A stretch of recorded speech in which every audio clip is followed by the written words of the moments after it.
Welcome to WPS After Hours podcast, a presentation of the Public Information Office. We take you beyond the headlines to get the story behind the stories on the issues that impact you. In today's episode, we meet Sergeant Andrée Huberdeau and clinician Luci Stebner, members of ARC, an alternative response to citizens in crisis. This civilian police team discusses when and how ARC can be helpful during mental health calls for service. And now, settle in, grab your coffee. Here are your hosts. Good evening, everyone. Thanks for coming. It's our second podcast. My name's Constable Danny McKinnon. I work in the Public Information Office. To my right, my partner in crime, also Public Information Officer, Constable Claude Chansey. And our guests today work in our joint unit called ARC, Alternative Response to Citizens in Crisis. From the police side, we have Sergeant Andrée Huberdeau and mental health clinician from Shared Health, Luci Stebner. Thank you for joining us. Thanks for having us. Thank you. We have a lot to dig into today. Before we do that, we'd like to provide a content warning to our listeners. Hello, everyone.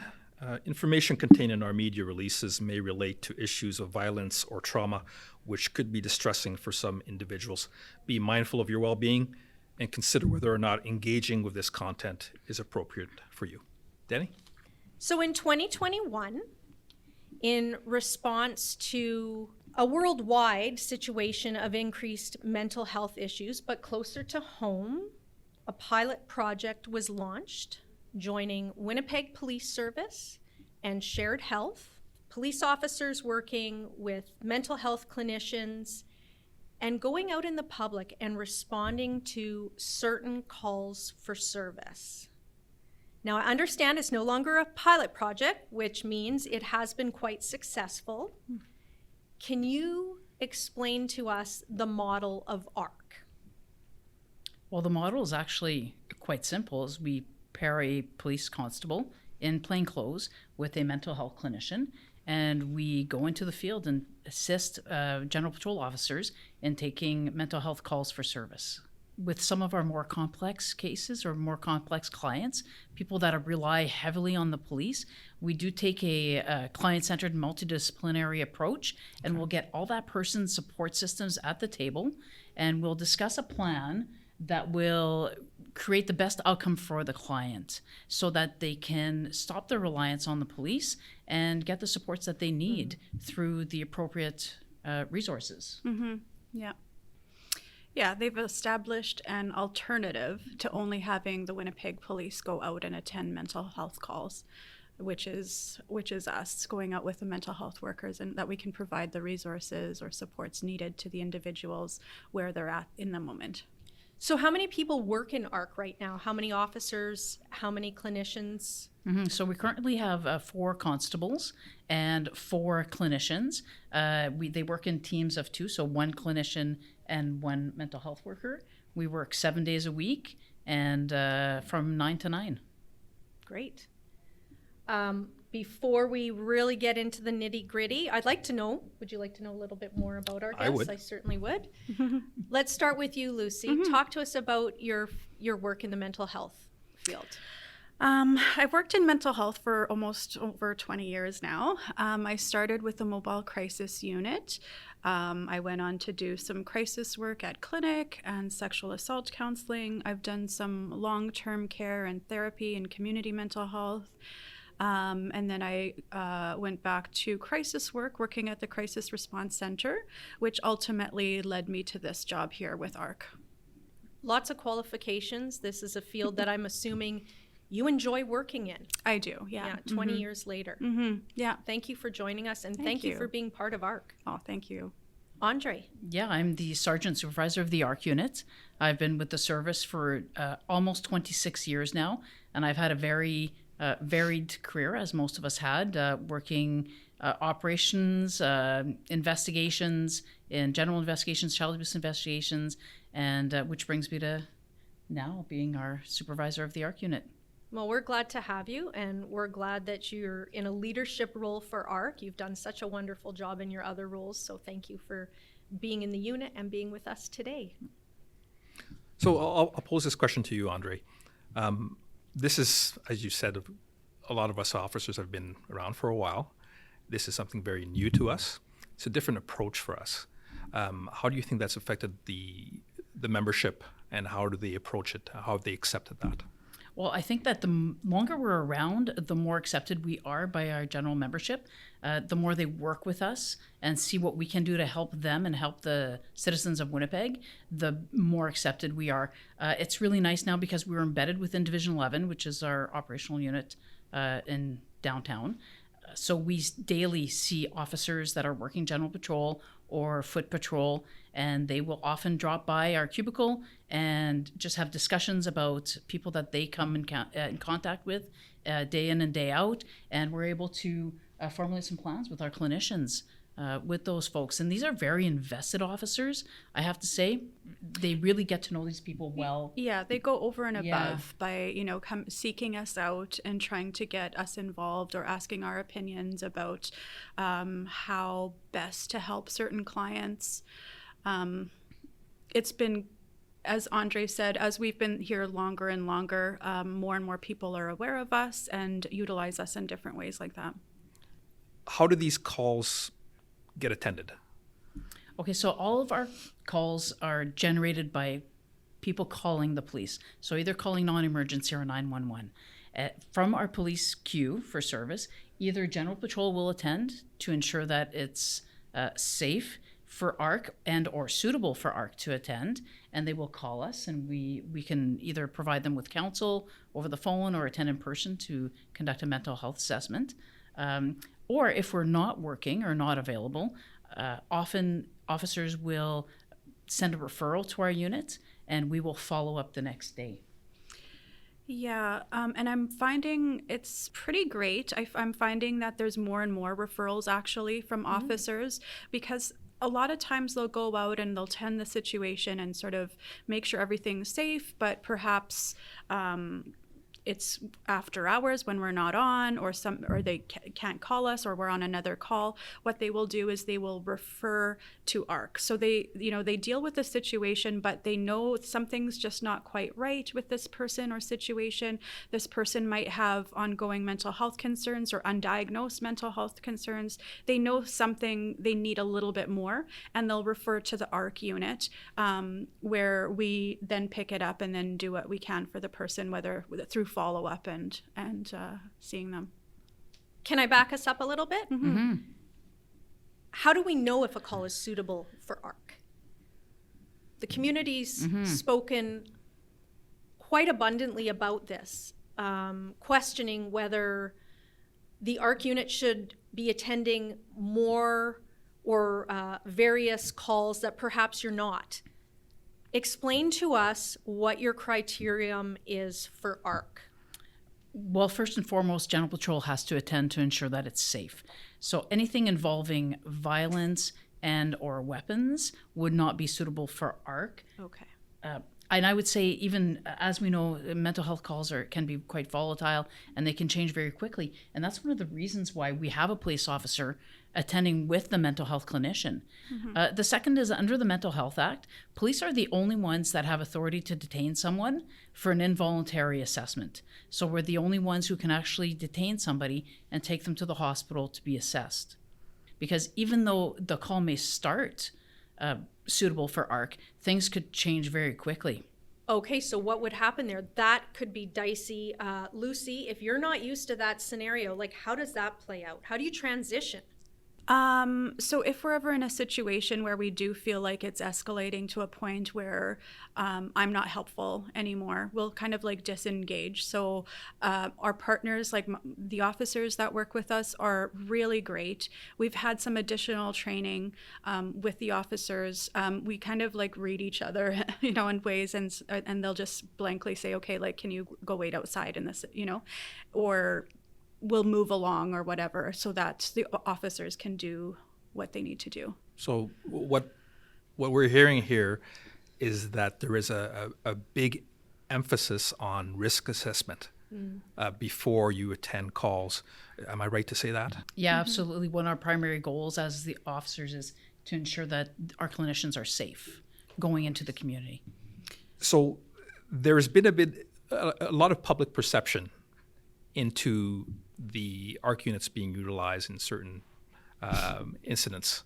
And some of it has been good, some of it has been on the other side. What can you tell the general public about the importance of that risk assessment and the attendance of ARC and how we can actually help the general public with the mental health crisis?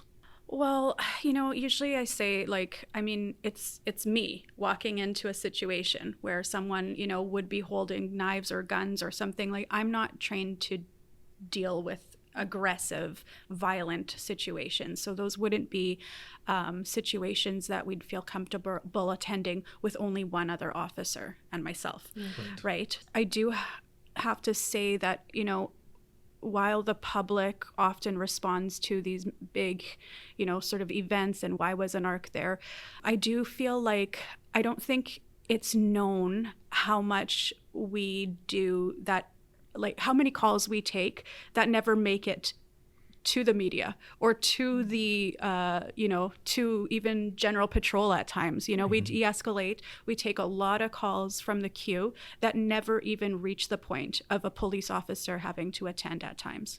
So what do those calls look like?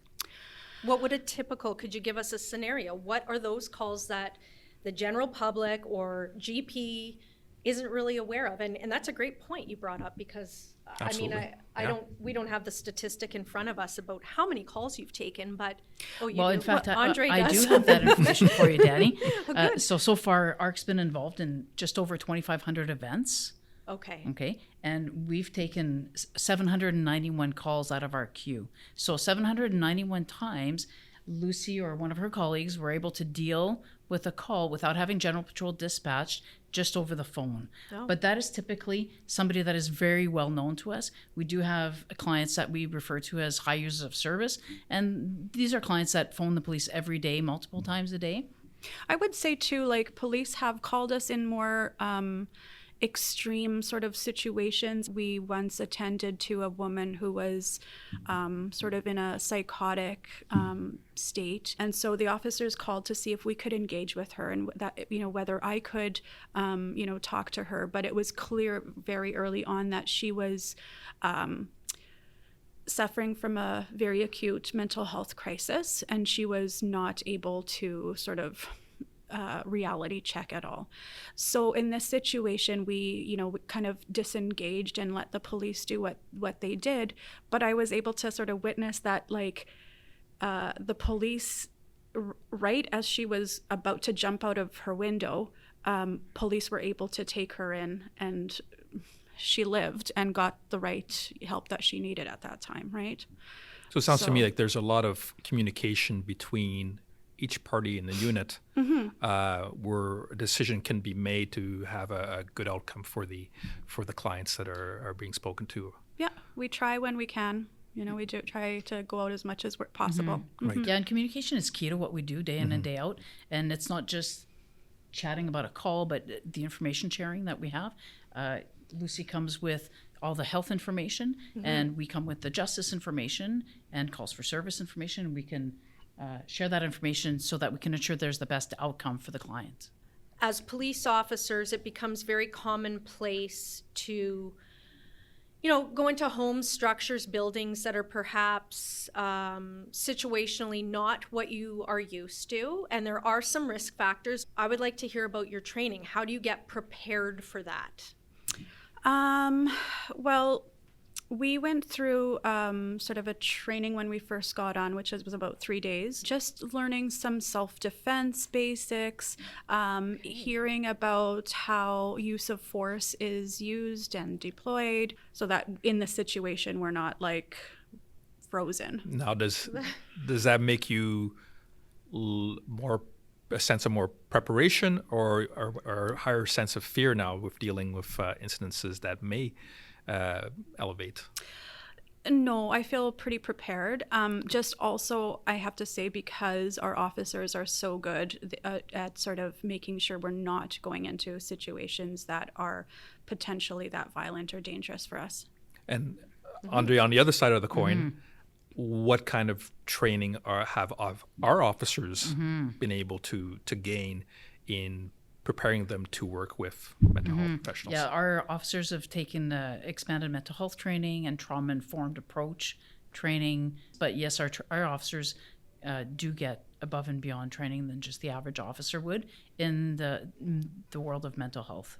They've also spent some extensive time shadowing at CRC and being involved in the crisis response center and how they work with clients. Right, and to that point, for our listeners, even though, we don't work in ARC day to day with mental health clients, if you're part of the sworn membership, you are still taking annual mental health review training. It's something that is certainly even through our scenario-based training, we actually it's been integrated well. into our skill set training, Absolutely. our recertifications every year. Yeah. So I don't know that everybody knows that, and then it's just important to know that you're going next level. We're going next level. Yeah, and we partner up with the CRC to get additional training for our officers. And just quickly touch on CRC, because I know that's a big partnership, and I know you worked there, but just quickly tell us what that organization is. So the Crisis Response Center is a 24-hour center specifically for mental health crisis.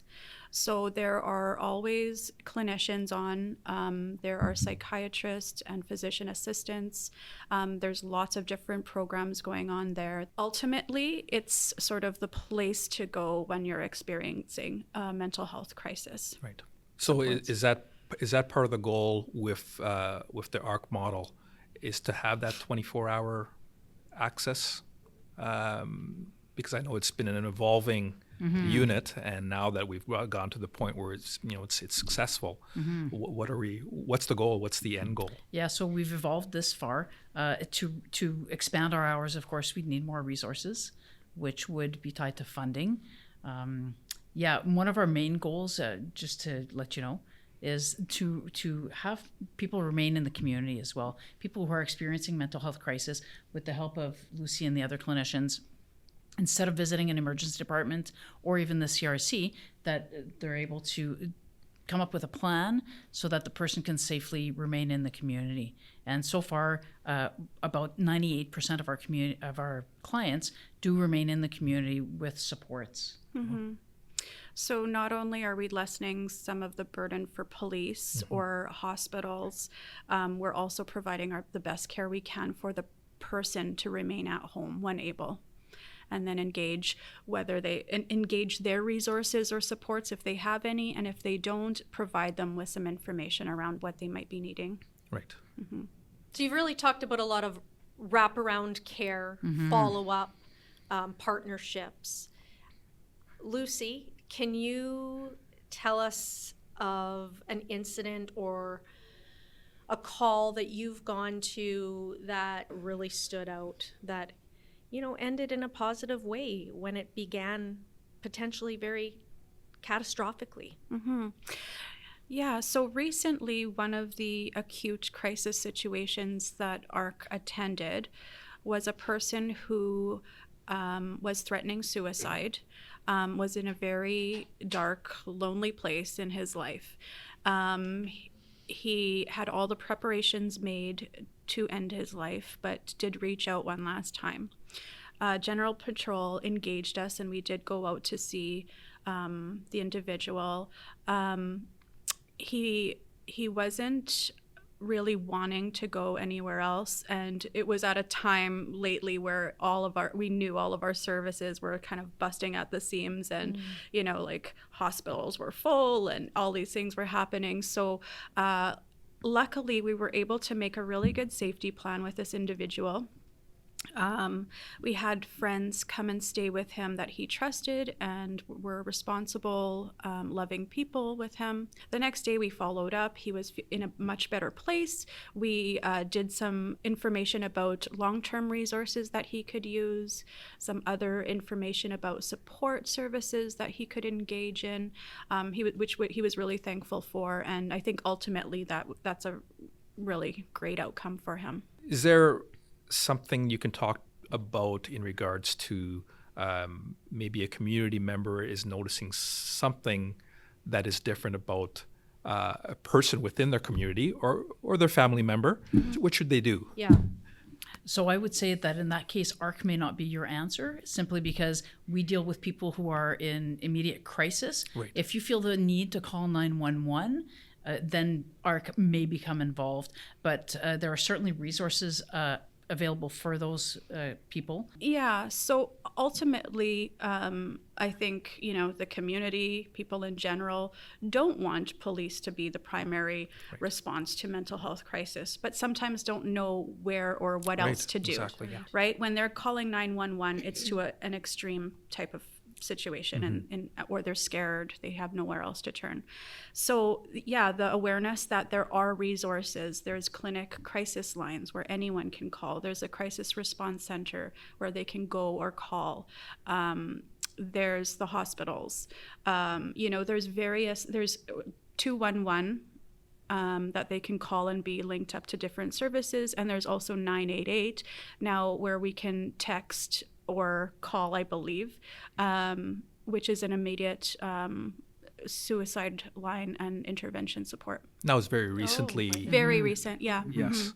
So ARC sounds like, with everything you've provided us, really another step in the right direction, moving support for mental health, moving that ball up the field, shall we say. Unless there's anything additional you'd like to add, I'd like to end off by asking you each the same question.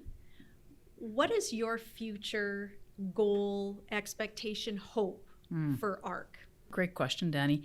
As a police officer, I think my hope would be that as a society, we would get to a point where we don't need an ARC unit, where we have our community resources and our healthcare system appropriately funded and resourced so that all members of our community can get the supports that they need and don't have to resort to calling the police.